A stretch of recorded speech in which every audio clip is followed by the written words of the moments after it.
Sveiki atvykę. Šiandien kalbėsime apie tai, kas atrodo labiausiai rūpi žmonėms šiomis dienomis. Ne apie tai, kaip katės vis dar sugeba tilpti į mažas dėžutės, nors tai tikrai stebuklas. Kalbėsime apie kibernetinį saugumą. Taip, žinau, skamba ne taip įdomiai kaip katės, bet patikėkite, tai svarbu. Šiandieninėme verslo pasaulyje kibernetinis saugumas yra svarbesnis nei bet kada anksčiau.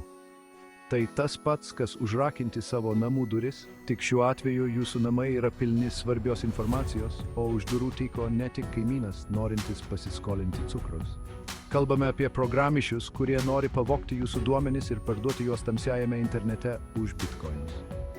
Šiame video aptarsime svarbiausias kibernetinio saugumo problemas, su kuriomis šiandien susiduria organizacijos ir kur įmonės turėtų investuoti, kad apsisaugotų. Nes, būkime atviri, niekas nenori būti ta kompanija, kuri patenka į antraštes dėl didelio duomenų nutekėjimo. Tai ne tik kenkia jūsų reputacijai, bet ir gali kainuoti labai daug pinigų. Įsivaizduokite, ateinate į darbą pirmadienio rytą, kupini energijos po savaitgalio, pasiruošę naujiems iššūkiams. Įjungiate kompiuterį, o ten žinutė, visi jūsų failai užšifruoti. Norėdami juos atgauti, turite sumokėti išpirką. Sveikiname jūs aplankę išpirkos reikalaujančios programos. Šios programos veikia kaip skaitmeniniai pagrobėjai, užgrobintis jūsų duomenis ir reikalaujantis išpirkos už jų gražinimą. Jos plinta kaip virusai, dažnai per apgaulingus laiškus ar nesaugės sistemą. Tai tarsi atidaryti duris nepažįstamam žmogui, kuris užuot paprašęs stiklinės vandens, nusprendžia užimti jūsų svetainę ir pareikalauti pinigų už sofos naudojimą. Tačiau nesijaudinkite, yra būdų apsisaugoti. Reguliariai kurkite atsarginės duomenų kopijas, naudokite patikimas antivirusinės programas ir svarbiausia, mokykite savo darbuotojus atpažinti ir vengti įtartinų elgsmų laiškų. Atminkite geriau užkirsti kelią nelaimei nei vėliau gailėtis. Ar kada nors gavote laišką, kuris atrodo lyg iš jūsų banko, prašantį patvirtinti savo prisijungimo duomenis? Būkite atsargus, tai gali būti sukčiavimo ataka. Šie kibernetiniai nusikaltėliai yra tikri apgavikai, meistriškai imituojantis patikimus šaltinius, kad išviliotų jūsų asmeninę informaciją. Jie naudoja įvairius triukus, apsimetinėjimą kitais žmonėmis, netikrus laiškus, nesaugius prisijungimo metodus. Tai tarsi tas žavus, bet ne itin patikimas draugas, kuris visada bando jūs įtraukti į abejotinus nuotykius. Tik šiuo atveju, nuotykis baigėsi ne linksma istorija, kurie dalinatės vakarėliuose, o pavogta tapatybė ir tuščiomis banko sąskaitomis. Tačiau yra ir gerų naujienų. Galite apsisaugoti nuo šių sukčių. Mokykite savo darbuotojus atpažinti sukčiavimo požymius, įdiekite 2 faktorių autentifikavimą ir naudokite pašto filtravimo įrankius. Atminkite, budrumas yra geriausia apsauga nuo sukčiavimo atakų.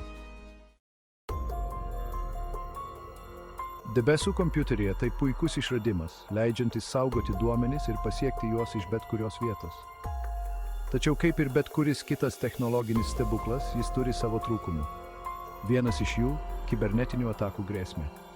Kadangi debesijos paslaugose saugomi dideli duomenų kiekiai, jos tampa patraukliu taikiniu programišiams. Neteisinga debesijos paslaugų konfigūracija ir saugumo spragos atveria jiems duris į jūsų skaitmeninę karalystę. Tai tarsi pastatyti didžiulę pilį, pilną lobių ir pamiršti užrakinti vartus. Laimiai yra būdų, kaip apsaugoti savo debesis nuo šių skaitmeninių barbarų. Tinkamai sukonfigūruokite debesijos paslaugas, nuolat stebėkite saugumą ir reguliariai atlikite auditą. Atminkite, saugumas debesyje yra ne tik paslaugų teikėjo, bet ir jūsų atsakomybė. Daiktų internetas – tai ateitis. Nuo išmaniųjų šaldytuvų iki išmaniųjų laikrodžių viskas jungiasi prie interneto. Bet ar kada susimąstėte apie šių įrenginių saugumą? Deja, daugelis daiktų interneto įrenginių yra nepakankamai apsaugoti, todėl jie tampa lengvų taikinių programišiams. Silpni slaptažodžiai, nesaugios įrenginių konfigūracijos, tai tarsi palikti savo namų duris atrakintas ir langus praviras. Tačiau nesijaudinkite, yra būdų, kaip apsaugoti savo išmaniuosius įrenginius. Naudokite stiprius slaptažodžius, atnaujinkite įrenginių programinę įrangą ir įdiekite saugumo priemonės. Atminkite, saugumas prasideda nuo jūsų. Programinė įranga – tai mūsų skaitmeninio pasaulio pagrindas. Bet kaip ir bet kuris kitas žmogaus sukurtas produktas, ji nėra tobula. Programinės įrangos saugumo spragos – tai tarsi slaptos durys, leidžiančios programišiams patekti į jūsų sistemas. Kodavimo klaidos, nepakankamas testavimas – tai tik keletas priežasčių, dėl kurių atsiranda šios spragos. Tai tarsi pastatyti namą ant nestabilių pamatų. Anksčiau ar vėliau jis sugrius. Tačiau yra ir gerų naujienų. Reguliariai atnaujinkite programinę įrangą ir stebėkite pažeidžiamumus.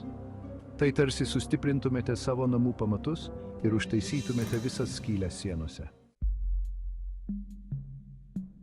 Kartais didžiausia grėsmė mūsų saugumui kelia ne išoriniai priešai, o tie, kurie yra arčiausiai mūsų. Vidiniai saugumo pažeidimai, kuriuos sukelia darbuotojai ar prieiga prie vidinių sistemų, gali padaryti didžiulę žalą. Nepakankama prieigos kontrolės valdymas – tai tarsi duoti savo namų raktus nepažįstamam žmogui ir tikėtis, kad jis nepasinaudos jūsų gerumu. Laimė yra būdų, kaip apsisaugoti nuo vidinių grėsmių. Įdiekite vartotojų prieigos teisių valdymą ir stebėkite vidinius veiksmus. Atminkite, pasitikėjimas yra geras dalykas, bet kontrolė dar geresnis. Taigi, ką mes šiandien išmokome? Na be to, kad kibernetinis saugumas gali būti toks pat įdomus, kaip ir katės vaizdo įrašai. Taip pat sužinojome, kad investavimas į kibernetinį saugumą yra būtinas, norint užtikrinti organizacijos duomenų ir sistemų saugumą. Technologijoms tobulėjant ir kibernetinėms grėsmėms daugėjant, būtinas nuolatinis prisitaikymas ir modernių sprendimų diegimas.